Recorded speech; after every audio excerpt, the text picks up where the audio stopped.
今日极品芥子时空宝塔开启，全当本首席没说过。啊，居然是你啊！拜见首席大长老，多谢首席救命之恩。还是本首席救了他一命。事不宜迟，本首席现在就想一睹。弟子拜见首席。时空宝塔108层打，我要你以最快的速度登顶。属下不知唐首席。你们说这人是谁？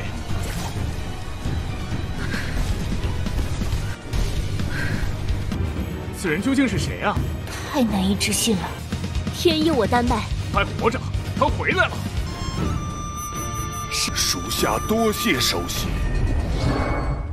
Hello guys, welcome back to Kobe Movie. Dan ya, mungkin akhir-akhir ini konten milik Mimin Kobe Movie bakal agak sedikit telat karena selama seminggu ini Mimin gak sembuh-sembuh dari pilek sama demam guys. Kalau kalian perhatikan suaranya Mimin agak mindeng gitu kan, jadi tolong dimengerti ya. Dan seperti biasa, Dewa Pakboy menemani malam kita hari ini. Apalagi di part sebelumnya, kita sudah melihat si Tanyun yang akhirnya menunjukkan dirinya di hadapan semua orang guys. Pertama, para murid tukangnya mengira dia merupakan hantu gentayangan Dewa Pakboy, tapi setelah mereka bisa menyentuhnya, barulah mereka sadar kalau senior kesayangannya ini masih hidup.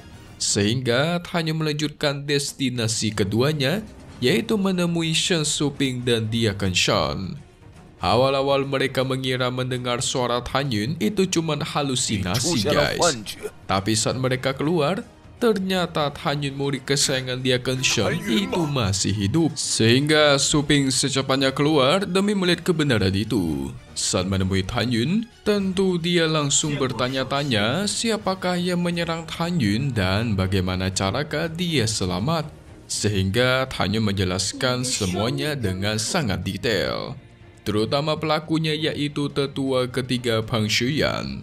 Suping awalnya bingung, seakan tidak percaya, tapi ketika dia keniu dari aula lampu jiwa datang dan mengatakan kalau lampu kehidupan Tanyun menyala terang, dari situlah mereka semakin yakin kalau Dewa Pakboy ini masih hidup.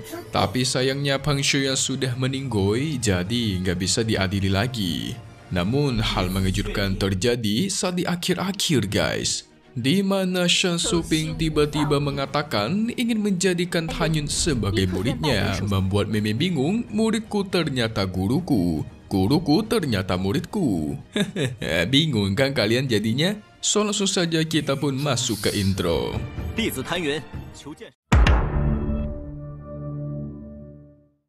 Ayo guys, tebak dulu gimana reaksi Dewa Pakboy ketika diminta menjadi muridnya Suping. Kalian pilih ya, A yaitu menerima atau B menolak. Dan jawabannya adalah Dewa Pakboy menolak dengan alasan memiliki seorang guru dari kampung halamannya, jadi tidak bisa menjadi muridnya Suping. Sebelumnya Tanyun sempat berpikir guys, kalau aku menjadi muridmu, berarti aku akan menjadi murid dari muridku sendiri. Sungguh konyol bukan? Suping yang sudah mengerti pun menyuruh Tanyun melupakan apa yang baru dia katakan tadi. Suping juga menyuruh Tanyun untuk tinggal sebentar karena ada ketua Tang yang ingin bertemu dengannya. Dan menurutnya ini merupakan kesempatan langka. Tanyun sebelumnya ingin pergi ke pagoda ruang dan waktu kelas terbaik tapi dicegah, dan akhirnya muncullah ketua Tang. Tentu semuanya langsung memberi hormat. Tapi si Tanyun lupa diri guys, dia lupa kalau dia bukan dalam mode guru sampai tidak memberikan ketua Tang sebuah hormat. Sampai-sampai si Suping menatap tajam ke arah Tanyun supaya dia memberikan hormat. Dewa Pakboy bisa lalai juga ya. Tapi di sini ketua Tang mengenali Tanyun. Tentu itu membuat mereka bingung. Ketua Tang menceritakan kalau Tanyun ini pernah diselamatkan oleh dirinya saat dia sedang dikejar-kejar oleh Elang Guntur alias monster tingkat 4. Dan Tanyun inilah yang berani meninggalkan area ujian saat setahun lalu di lembah Yunshan. Tanyun di sini berpura-pura baru mengenali ketua Tang dan langsung berterima kasih. Tanpa basa-basi, Ketua Tang langsung menawarkannya sebuah hadiah guys. Tapi dia ingin melihat bagaimana cara Tan Yun memanjat ke atas puncak pagoda, karena nggak ada satupun murid dari ke-9 divisi yang berhasil menaiki sampai ke puncak selama 50.000 tahun ini. Wow. 弟子遵命。 本首席现在就想一睹你，从没有弟子能登上宝塔100。 Tanpa basa-basi, mereka pun langsung pergi ke bidang bela diri. Di sini sudah banyak sekali murid yang menunggu guys. Tidak lupa Su Ping memperkenalkan Ketua Tang sebagai Ketua Divisi Pil Gerbang Peri. Tentu mereka langsung memberi hormat dan sehormat-hormatnya. Bahkan dia Ken Hong yang baru sampai, dia meminta maaf atas keterlambatan penyambutannya. Ketua Tang tanpa basa-basi meminta dia Ken Hong membuka pagoda ronde waktu kelas terbaik lantai 108. Sehingga dibukalah pagoda itu guys. Dan tentu saja ini sama seperti di saat pertama-tama, semua lantai langsung disiapkan. Dikarenakan sudah siap, maka Tan Yun boleh mulai. Su Ping berpesan agar Tan Yun harus cepat mendaki karena Ketua Tang masih memiliki urusan. Sehingga Tan Yun pun mendaki dengan kecepatan penuh. Saking cepatnya, orang-orang di sana langsung menggosipkannya guys. Kecepatan sangat tinggi, bahkan lebih cepat dari Tan Yun waktu itu. Saking cepatnya, membuat Ketua Tang tidak percaya ini mustahil. Dalam waktu singkat sudah mencapai lantai 90. Wow. Dia Ken Shen merasa Tan Yun itu jenius sejati. Baru mencapai ranah jiwa janin tingkat 9, tapi sudah sehebat ini. Wajar dong. Kan kalau kalian ingat guys, pas awal-awal mendaki, Tan Yun waktu itu buntung kehilangan 2 tangan. Habis bertarung pula melawan 2 musuh. Otomatis energinya habis. Coba saja waktu itu dia nggak habis bertarung, mungkin bakalan cepat juga dia mendakinya, ya nggak guys?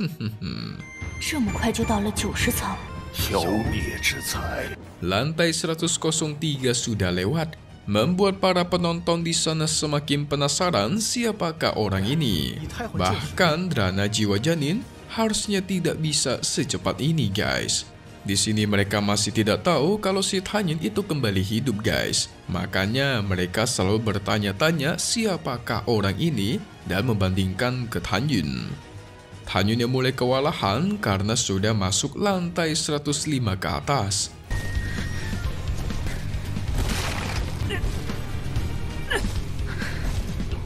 Tapi sekilas mereka mulai sadar kalau itu sepertinya adalah senior Tan Yun. Namun ada juga yang menyangkal karena Tan Yun kan udah meninggoy setahun yang lalu. Jadi sangat tidak mungkin sehingga tuar.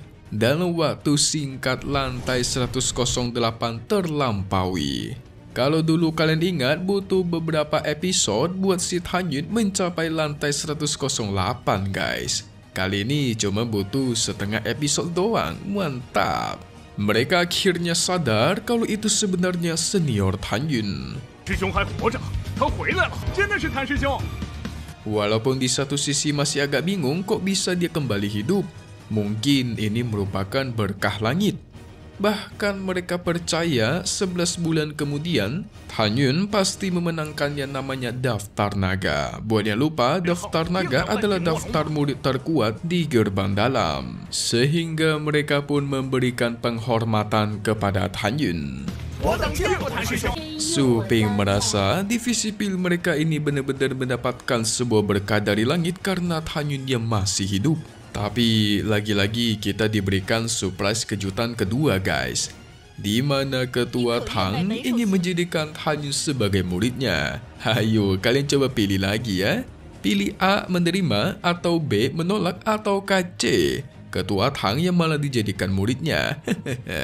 Mendengar penawaran fantastis itu membuat semua orang terkejut bukan main. Tapi lagi-lagi Tan Yun menjawab guys, kalau dia memiliki seorang guru sebelum memasuki sekte suci Huangfu mereka. Dan di sini gurunya nggak boleh mengizinkan Tan Yun untuk memiliki guru lain. Penolakan itu juga membuat semua orang di sana terkejut karena ini merupakan kesempatan langka tapi ditolak. Tentu dong, soalnya Tan Yun lebih kuat aslinya. Ketua Tang pun mengerti dan langsung menyuruh Tan Yun untuk menyebutkan hadiah yang dia inginkan. Selama bisa dia turuti, maka akan dia kabulkan. Tan Yun pun meminta sumber api. Tapi sayangnya Ketua Tang sendiri tidak memilikinya dan menyuruh Tan Yun untuk memilih hadiah yang lain. Dia pun berpikir sejenak dan mengatakan untuk memberikan hadiah miliknya kepada Dia Kenshin saja. Karena baginya, dirinya yang bisa mencapai ke tahap ini semua dikarenakan ada Dia Kenshin yang terus merawat dirinya. Dia Kenshin langsung kesal dengan mengatakan, "Aku tak akan menerima hadiahmu, bocah nakal." Namun, karena Ketua Tang yang sudah setuju, maka enggak ada kata buat Dia Kenshin untuk menolak ini. Shen Suping langsung menceritakan kalau Dia Kenshin adalah alkemis besar tingkat menengah. Selain itu, tetua ketiganya sudah meninggoy. Jadi, Shen Suping ingin agar Dia Kenshin lah menggantikan posisi tetua ketiga, apalagi Dia Kenshin inilah yang merawat Tan Yun. Ketua Tang pun kembali bertanya kepada Dia Kenshin apakah hadiah itu dia inginkan. Karena Ketua Tang sebelumnya sudah setuju untuk memberikan hadiah kepada Dia Kenshin atas permintaan Tan Yun, ditambah kebun obat Lingshan mereka yang bisa menghasilkan murid seberbakat Dewa Pak Boy alias Tan Yun, maka Ketua Tang mengumumkan mulai hari ini juga Dia Kenshin resmi menjadi tetua ketiga yang baru. Mantap. Orang-orang yang bersama Tan Yun pasti bernasib baik. Mungkin awalnya pusing-pusing dulu, banyak masalah, tapi akhirnya pasti baik. Karena urusannya sudah selesai, maka Tan Yun pun langsung memasuki ruang 108 pagoda kelas terbaik. Suping pun menjadi bertanya-tanya guys, apakah ini keberuntungan yang pernah disebutkan oleh gurunya sebelumnya? Ya, tentu saja ya guys ya. Eits, jangan kemana-mana dulu dong. Apa kalian gak penasaran? Gimanakah reaksi orang-orang dari divisi lain setelah mengetahui berita Tan Yun yang kembali hidup? So langsung saja kita masuk ke bagai spoiler untuk part 112 NTZZ episode 133 Ni Tian Zhezhun yang bakal rilis di hari Senin lagi guys. Jadi nantinya Ketua Tang bakal sangat senang. Dia sambil berendam mengatakan selama Suping yang membawa para murid gerbang dalam dan mengikuti kompetisi pemurnian pil ketiga sekte kuno dengan catatan memenangkan hadiah pertama dari kompetisi itu, maka Suping bakal mendapatkan sebuah penghargaan luar biasa. Dan ada kemungkinan dia bisa diangkat menjadi tetua divisi pil gerbang peri nanti. Mantap. Sementara di sisi lain, salah satu dia akan melaporkan kepada Lu kalau Ketua Tang telah mengangkat Dia Kenshin sebagai tetua ketiga yang baru menggantikan Peng Shuyan. Pengumuman itu resmi hari ini juga. Membuat Lu kesal bukan main. Dia mengatakan tidak peduli siapapun gurunya Suping itu, pasti dia tidak berani menyentuhku. Nah loh, di sini Lu sudah mulai ketar-ketir nih guys. Takut dibantai sama gurunya Suping alias Tan Yun. Dia merasa latar belakangnya cukup kuat sampai-sampai tidak berani disentuh oleh siapapun. Tapi kita lihat saja nanti ya guys ya. Sementara itu, di sisi lain ada salah satu tetua yang mengatakan dengan bakat dan niat luar biasamu, maka cepat atau lambat kau pasti bisa mengimbangi kakek. Di sini tak ditunjukkan siapa yang dia katakan guys. Sepertinya itu cucunya yang disebutkan oleh orang itu. Entah nanti cucunya bakal menjadi musuh Tan Yun di masa depan ataukah tidak. Sepertinya sih bakal ya guys ya. Musuh baru nih. Mantap. So kita lihat saja nanti di part 112 NTZZ, tepatnya episode 133 Ni Tian Zhezhun yang bakal rilis lagi di hari Senin. Dan satu hal yang pasti guys, yaitu hanya di sini Kobe Movie. Thank you buat kalian semua udah nonton dan selalu support kedua channel Mimin, Kobe Movie dan Kobe Official. Semoga kalian semua sehat selalu ya. Di sini Mimin mohon pamit undur diri dulu.